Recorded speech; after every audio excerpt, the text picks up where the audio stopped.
তোর কি একটা দেখো, আমাদের নির্বাচনের কারণে বিভিন্ন আমাদের কর্মসূচির কারণে আমরা ব্যস্ততা ছিল।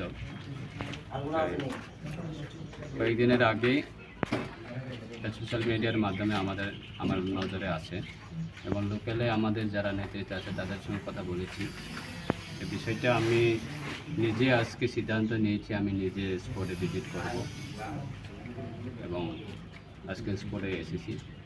দেখেছি তাদের কাজকর্ম বা কোয়ালিটি, সেটা নিয়ে আমরা হাই লেভেলে কথা বলবো। আমাদের দপ্তর রয়েছে, দপ্তরের সঙ্গে আমরা কথা বলবো।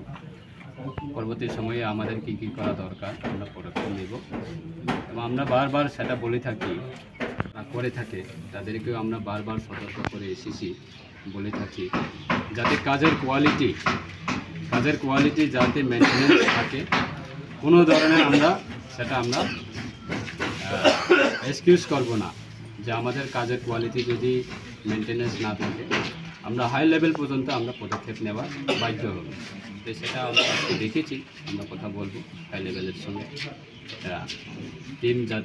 হাই লেভেল টিম যাতে এসে স্পট ভিজিট করে এবং পরবর্তী সময়ে কী করা দরকার সেটা দপ্তর করবে, সরকার করবে এবং আমরা কোনো দিনে এক্সকিউজ করব না যদি কাজের কোয়ালিটির যদি মেনটেন্যান্স না থাকে। আমি প্রথম শুরু থেকে আমি বলে এসেছি, এখনও বলে থাকি, আগামী দিনেও অন্তত জোলাইবাড়ি বিধানসভা কেন্দ্রের মধ্যে যে কোনো উন্নয়নমূলক কাজ হোক, ঠিকাদার যাতে কোনো ধরনের ব্যাড কোয়ালিটি যাতে কোনো ধরনের কাজ যাতে না করে সেই ক্ষেত্রে